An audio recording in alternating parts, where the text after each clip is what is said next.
Montreal was always going to be a pressure cooker, the Canadian Grand Prix. Slippery surfaces, sudden rain threats, and zero room for error delivered another dose of carnage. But this time the drama didn't come from the usual midfield scuffles or chaotic strategy calls. No, this time the heartbreak came from within McLaren itself in a flash of carbon fiber and chaos. Lando Norris and Oscar Piastri, teammates turned rivals, collided in one of the most dramatic intra-team battles of the season. So far, what happened on track was shocking enough, but what wasn't shown on camera tells an even deeper story. Emotions boiling over team members left stunned, and Andrea Stella's face going completely pale as his two drivers nearly threw away a double points finish. This wasn't just an accident.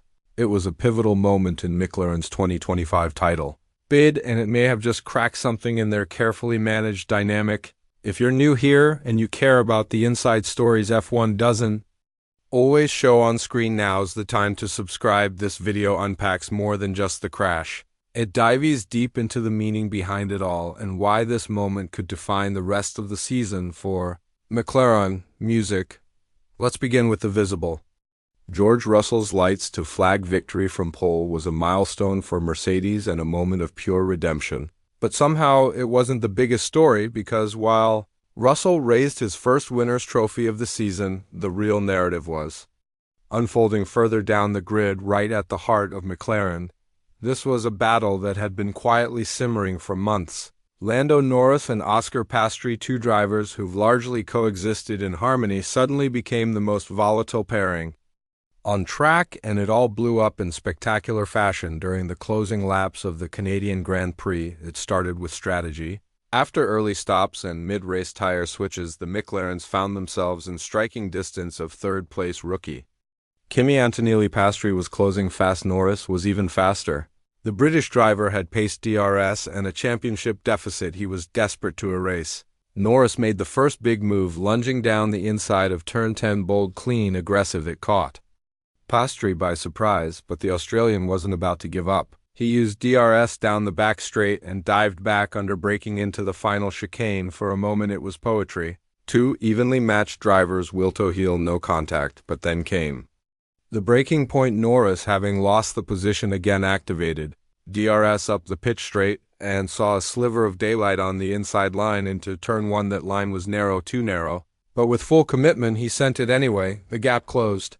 The cars touched, and within seconds Norris's front wing disintegrated against the pit wall. He slid off. Terminal damage confirmed. Race over. Piastri survived, but only just. He managed to limp to fourth. What should have been a high-scoring day for both McLarens had instead become a self-inflicted wound. Now let's examine the why.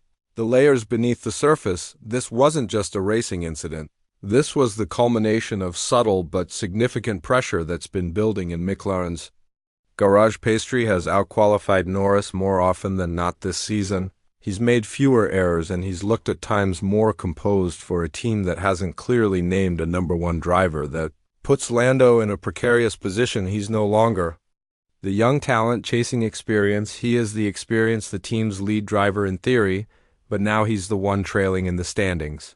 And with the entire world watching, he made a snap decision, one that now defines his season. Sky Sports commentator David Croft immediately remarked that this was bound to happen. It echoes the memory of 2011, the infamous Button-Hamilton collision at the same track in the same team colors. Back then, McLaren downplayed the drama, but within 2 seasons Hamilton had left. Could history repeat itself? Here's what makes that question even more valid: what wasn't shown on camera. According to multiple sources present in the McLaren garage, the aftermath of the crash was tense. One Piastri crew member was reportedly seen shaking his head and walking away from the pit wall before the race had even ended. Engineers were scrambling, not just on strategy, but on damage control. McLaren has worked hard to maintain an image of unity, but in that moment it cracked, and then came the apologies. Norris was quick to take the blame, both on the radio and in the media pen. He didn't make excuses. In fact, he was disarmingly honest, calling the move silly, apologizing to Oscar, to the team, and calling himself a fool. It's admirable, but also revealing that level of self-reproach doesn't come from a one-off mistake. It comes from accumulated pressure. Nico Rosberg, no stranger to teammate tension, delivered one of the most insightful takes. He said Norris's error was Just one more mistake of the many and warned that the mental toll of repeated failures can spiral out of control. That's not criticism, that's experience talking. And for Norris, who's still chasing his first F1 win, that spiral could become very real. Oscar Piastri, ever the stoic figure, remained composed. He said he hadn't seen the incident, but accept Lando's apology. He insisted there were no bad intentions and that the racing was fair until it wasn't. That's the public version behind closed doors. It's harder to believe everything is so clean-cut. McLaren's team principal, Andrea Stella, made it clear this should never have happened. That's not a comment you make lightly. Stella's tone was calm, but the message was loud. McLaren has rules. And rule number one is don't hit your teammate. That rule was broken, and even if Norris has the humility to admit it, it still has consequences. Championship-wise, this changes everything. Norris's DNF puts him 22 points behind Piastri. That's not insurmountable, but it's enough to shift the internal calculus. If you're McLaren, you now have one driver with consistent results and one driver who just cost the team dearly.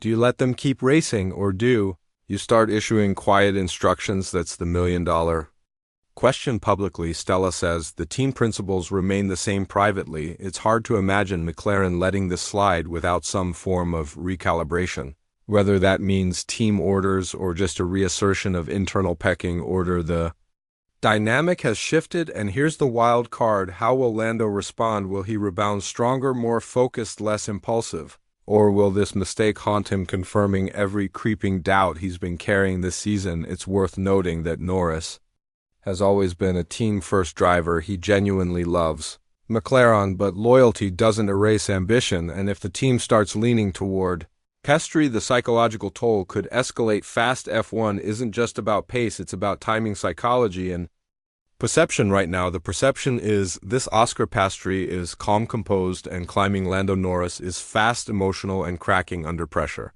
McLaren will have to manage this situation with surgical precision if they want to avoid another implosion like the Hamilton Button era. So here's the big question: has Lando Norris just sacrificed his championship bid and possibly his long-term McLaren status with one desperate move, or is this just a bump in the road for a driver still maturing under pressure? What's certain is this: McLaren's internal harmony is no longer guaranteed, and with 14 races still to go, this story is far from over. Let me know in the comments.